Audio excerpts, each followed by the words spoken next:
श्री शिवाय नमस्तुभ्यम। दोस्तों, हर हर महादेव। उत्तर प्रदेश राज्य के कुशीनगर में रामाभार स्तूप के पास गुरुजी पंडित प्रदीप मिश्रा जी द्वारा श्री महात्मन शिव महापुराण वाची गई थी। यह 7 दिवसीय शिव महापुराण कथा थी जो कि 14 फरवरी से 20 फरवरी तक वाची गई, जिसे आस्था चैनल पे व यूट्यूब के माध्यम से सुना गया। 17 फरवरी श्री महात्मन शिव महापुराण की कथा में गुरुजी ने कुछ उपयोगी उपाय व पत्र पढ़े, जिसकी जानकारी हम इस छोटे से वीडियो से आपके पास पहुंचाएंगे। अगर किसी कारणवश आपकी कुशीनगर की कथा छूट गई है तो उसका पूरी जानकारी आपको इस छोटे से वीडियो से प्राप्त हो जाएगी। कथा में गुरुजी ने पहला पत्र पढ़ा। बढ़ते हैं पहले पत्र की ओर। 17 तारीख 2024 को फरवरी में कुशीनगर में जो कथा हुई थी उसमें पढ़े गए पत्रों की जानकारी इसमें प्राप्त हो जाएगी आपको। तो बढ़ते हैं कथा में पहले पत्र की ओर। एक बच्चे ने पत्र लिखा। उसमें लिखा, गुरुजी प्रणाम, मेरा नाम सूरज गौड़ है। मैं लखनपुर का रहने वाला हूँ। मेरा आपसे एक प्रश्न है कि शंकर भगवान मंदिर में रहते हैं, बाहर क्यों नहीं निकलते? तो इस पर गुरुजी ने हंसते हुए कहा कि पकड़ कर लाओ, यह कहाँ पर है? तुम भोलेनाथ को बाहर लाकर बच्चा कुशीनगर घुमाना चाहते हो? इस पर गुरुजी ने कहा, जब तक भोलेनाथ मंदिर के अंदर हैं तुम बाहर हो। जब भोलेनाथ बाहर आ गए तो तुम बेईमानी करोगे, झूठ बोलोगे, गलत कृत्य करोगे, गलत खाओगे, वह तुरंत तुम्हें सबक सिखा देंगे और जिसे तुम सह भी नहीं पाओगे। फिर इसके बाद गुरुजी ने कहा, पर ऐसा कोई भी स्थान नहीं है जहाँ पर भगवान नहीं है। इस बात का आपको भान होना चाहिए। बढ़ते हैं कथा में आए दूसरे पत्र की ओर। गीता देवी जी नागेश्वर जी पत्र लेकर आए, जिसमें उन्होंने लिखा, 2022 में मेरे पैर में तकलीफ हो गई। कमर और पैर की हड्डी खिसक गई, जिसके कारण डॉक्टर ने ऑपरेशन का बोल दिया। ऑपरेशन के बाद में चल भी पाओगी या नहीं, यह भी निश्चित नहीं था। मेरी जिठानी ने आपकी कथा के बारे में बताया। मेरी बेटी रोज शिवालय जाकर 1 लोटा जल चढ़ाकर, बेलपत्र चढ़ाकर रोज मुझे औषधि रूप में प्राप्त करके लाकर मुझे देने लगी। मैं रोज आपकी कथा सुनने लगी, बेलपत्र खा लेती, शिवलिंग पर चढ़ा जल शरीर में लगा लेती और बचे हुए जल का आचमन भी कर लेती। और आपने बुधवार अष्टमी और चतुर्थी और सोमवार अष्टमी को मूंग और गुड़ वाला जो उपाय बताया था वह हमने किया। आपने रुद्राक्ष महोत्सव में जो कथा की थी उस कथा का महत्व जाना हमने और वह कथा सुनने गई। और कथा सुनने के बाद हम लोग वहाँ से रुद्राक्ष लेकर आ गए और रुद्राक्ष को गलाकर शिवलिंग पर जल चढ़ाने लगे और चढ़े हुए जल का आचमन करना शुरू किया। दूसरी बार जब हम रिपोर्ट कराने गए तो रिपोर्ट सभी नॉर्मल आ गई हैं और मैं पूरी तरह से ठीक हो गई हूँ। उसी का आभार व्यक्त करने मैं कथा पंडाल में आई हूँ। बढ़ते हैं कथा में आए तीसरे पत्र की ओर। गुरुजी ने कहा, एक पत्र आया जिसमें बहुत ही अच्छी लाइन लिखी है जो इस प्रकार है। महाकाल कहते हैं, ना हो उदास तू मेरे लाल, मैं तेरे साथ हूँ, सामने नहीं, मैं तेरे आसपास हूँ। पलकों को बंद कर और दिल से याद कर, मैं और कोई नहीं, तेरा विश्वास हूँ, मैं महाकाल हूँ, मैं महाकाल हूँ। काफ़ी अच्छी लाइन लिखी है। अगर यह लाइन आपको भी अच्छी लगी है तो हमें कमेंट करके ज़रूर बताना। बढ़ते हैं कथा में आए चौथे पत्र की ओर।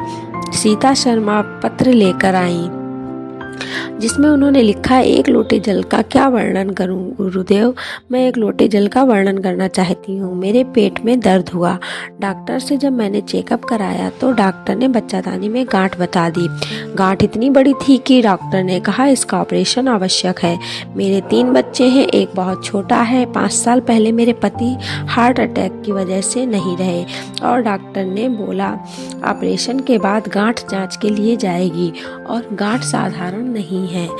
नहीं लग रही है और मेरे पास इतना धन भी नहीं था। मैंने हॉस्पिटल से निकलते ही उस हॉस्पिटल के कंपाउंडर ने मुझसे कहा, जीजी शिव महापुराण की कथा टीवी पर आती है, उसे अवश्य सुनना। मैंने पहली बार आपकी कथा सुनी और मंदिर में जाकर जल चढ़ाना शुरू किया और जल का आचमन करना शुरू किया, बेलपत्र चढ़ाना शुरू किया और बेलपत्र का भी आचमन करना शुरू किया। 1 महीने बाद जब जांच हुई तो आंखों से आंसू निकल रहे थे, क्योंकि डॉक्टर ने कहा गांठ पूरी तरीके से गल चुकी है। उसी का आभार प्रकट करने कथा पंडाल में आए हैं। बढ़ते हैं कथा में आए 5वें पत्र की ओर। 5वें पत्र की ओर कविता देवी विजय सिंह जी पत्र लेकर आए। इसमें लिखा, कई वर्ष निकल गए, संतान का सुख नहीं था। डॉक्टर ने ब्लड ग्रुप 1 होने की वजह से संतान न होने की समस्या बताई। हमने कई बार टेस्ट ट्यूब कराया पर हमें कोई लाभ नहीं हुआ। हमने आपकी शिव महापुराण कथा सुनना शुरू किया। दीपावली से हमने यह प्रण लिया कि 1 लोटा जल अब शिवलिंग पर रोज चढ़ाएंगे। सफ़ेद आंकड़े की जड़ का प्रयोग भी किया। रुद्राक्ष महोत्सव में जाकर कथा का श्रवण भी किया और आने के बाद मेरा गर्भ ठहर गया और डॉक्टर भी हैरान थे। मेरे घर में 10 वर्षों के बाद संतान का सुख प्राप्त हुआ है। उसी का आभार प्रकट करने कथा पंडाल में आए हूँ। बढ़ते हैं कथा में आए 6ठे पत्र की ओर।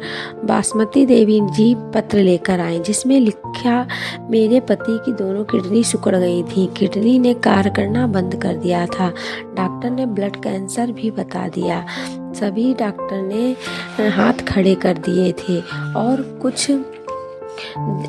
और कह दिया, आपके पति कुछ ही समय के मेहमान हैं। हम उन्हें लेकर घर का आ गए, आपकी कथा सुनने लगे। आपकी कथा में बताए अनुसार 1 लोटा जल और 1 बेलपत्र शिवलिंग पर चढ़ाकर देना शुरू किया। दोबारा जांच कराई तो डॉक्टर ने कहा किडनी ने कार्य करना प्रारंभ कर दिया है, कैंसर भी समाप्ति की ओर है। उसी का आभार व्यक्त करने कथा पंडाल में आए हैं। बढ़ते हैं कथा में आए 6ठे पत्र की ओर। विनीता देवी जी पत्र लेकर आई, जिसमें लिखा, मेरी बहन का लड़का जो पैदा हुआ उसको रीढ़ की हड्डी गायब थी। डॉक्टर ने गांठ का ऑपरेशन किया पर ऑपरेशन के बाद बच्चा चल नहीं पा रहा था, खड़ा नहीं हो पाता था। हम सीहोर जाकर रुद्राक्ष लेकर आए, रुद्राक्ष वाला जल देना शुरू किया। धीरे से अब वह बैठ लेता है पर चल नहीं पाता है, पर बाबा की कृपा रही तो वह चलने भी लगेगा। इसके बाद गुरुजी ने हम उन्हें बेल पत्र प्रदान किया। बढ़ते हैं आज की कथा के 7वें पत्र की ओर। माया जी पत्र लेकर आई, जिसमें लिखा, मेरा बेटा 2.5 वर्ष का है, उठ नहीं पाता, बैठ नहीं पाता, चल नहीं पाता, पलंग पर ही पड़ा रहता है। डॉक्टर के हिसाब से वह पूरे जीवन ऐसा ही रहने वाला था, पर किसी के कहने पर हमने शिवलिंग पर चढ़ा जल व बेलपत्र पीस कर देने लगे।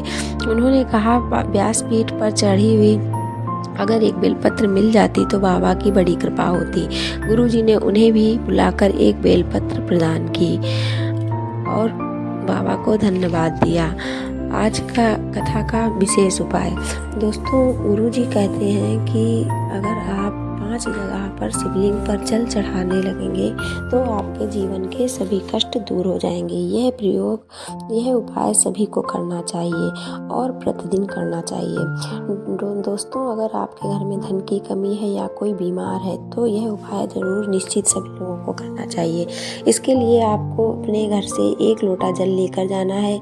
जल आपको अपने घर का ही लेकर जाना है। गुरुजी कहते हैं हमें अपने घर का जल इसलिए लेकर जाना चाहिए क्योंकि हम अपने घर से जब जल लेकर जाएंगे तो हमारे घर में क्या संकट है, क्या कष्ट है, हमें क्या परेशानी है, वो जल बाबा को बता देता है।